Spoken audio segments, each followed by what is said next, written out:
دې کیسې ته تاسې پام وکړئ. ببرک په یوه خونه کې ناست دی او هغه سره دوه سکې دي. یوه سکه بې طرفه سکه ده او بلې سکې دواړه مخونه یو ډول دي. هغه په تصادفي ډول یوه سکه ترېنه راخلي، بیا یې پورته غورځوي او پایله یې هیډز اعلانوي. ښه، اوس د دې احتمال څومره دی چې هغه یوه بې طرفه سکه راخیستې وه. دې پوښتنې ځوابولو لپاره موږ بیرته په شا ځو او یوه ونه جوړوو. په لومړۍ پیښه کې هغه یوه سکه راواخیسته. نو زموږ ونه دوه ښاخونه پیدا کوي چې دوه د مساوي امکان پیښې راښیي، فیر یعنې بې طرفه سکه او انفیر سکه. په بله پیښه کې هغه بیا سکه پورته غورځوي او ونه بیا دوه ښاخونه پیدا کوي. اوس که دا سکه بې طرفه وي نو دوه پیښې مساوي امکان لري، هیډز او ټیلز. خو انفیر سکه چې بې طرفه نه وي هغه دوه امکانه لري، دواړه هیډز. دلته زموږ ونه پوره شو او موږ ګورو چې څلور پاڼې لري چې هر یوې د مساوي امکان پیښه راښیي. وروستی ګام نوی ثبوت په لاس راځي. ببرک پایله اعلانوي چې هیډز. نو هر کله چې موږ ته ثبوت په لاس راځي موږ یو ښاخ پرې کوو. دلته موږ راځو هغه ښاخ پرې کوو چې ټیلز پکې راغلی، ځکه د ببرک اواز نه پوهیږو چې ټیلز نه دی راوښتی. نو د دې احتمال چې هغه یو فیر یا بې طرفه سکه راخیستې وي مساوي دی یوه د بې طرفې سکې پایله چې هیډز راوځي تقسیم پر درې مساوي امکان پایلې چې هیډز راوځي یا یو پر درې. ښه، که اوس بیا سکه پورته وغورځوي او پایله اعلان کړي چې هیډز. نو په یاد ولرئ چې د هرې پیښې وروسته زموږ ونه غټیږي. بې طرفې سکې پاڼې موږ ته بیا دوه د مساوي امکان پیښې راښیي، هیډز او ټیلز.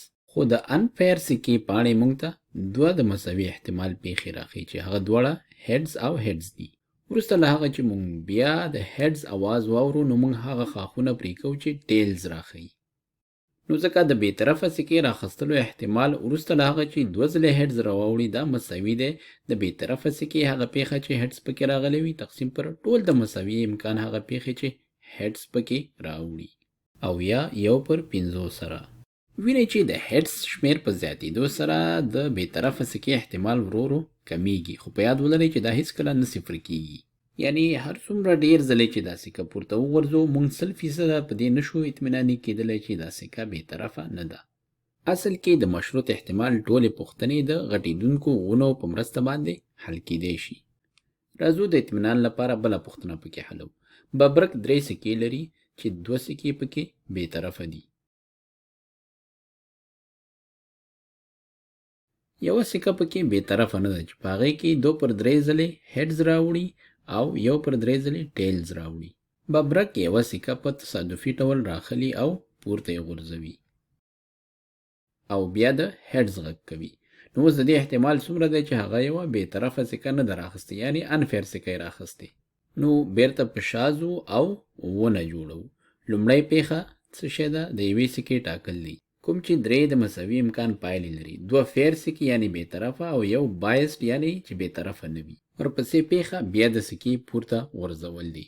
نو هره بې طرفه سکه د دوه مساوي امکان پیښې راښیي، هیډز او ټیلز. خو بایسډ سکه کومه چې بې طرفه نه ده هغه درې د مساوي امکان پایلې لري، دوه هیډز او یو ټیلز. دلته اوس د پام وړ خبره ده چې زموږ ونه باید تل په تعادل کې وي. معنا دا چې له هر یو ښاخ څخه باید مساوي پاڼې راوځي. دې کار لپاره موږ د ښاخونو شمیر تر ټولو کوچني مشترک مضرب ته لوړوو، کوم چې 2 او 3 لپاره 6 دی.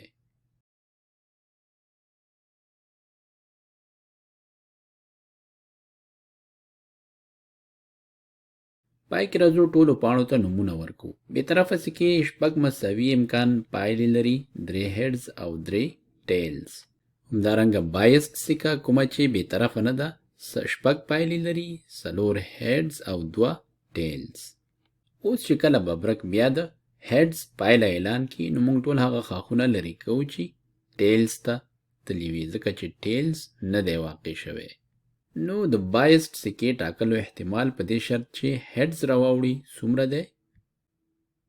نو پوهیږو چې 4 پاڼې د بایسډ سکې نه راځي تقسیم پر ټول د مساوي امکان پایلو یا پاڼو باندې. مساوي شو 4 پر 10 یا 40%. که خبره له دې هم پیچلې وي نو موږ هر وخت کولی شو چې کنډیشنل پروبابیلیټیز د بیس تیورم په مرسته حل کړو او دا موږ ته د A احتمال راښیي په هغه صورت کې چې B پیښ شوی وي. خو که دا درنه د یاده وتې وي نو کومه خبره نه ده، صرف دومره په یاد ولرئ چې ښاخ لرونکې ونې مونږ څنګه جوړوو.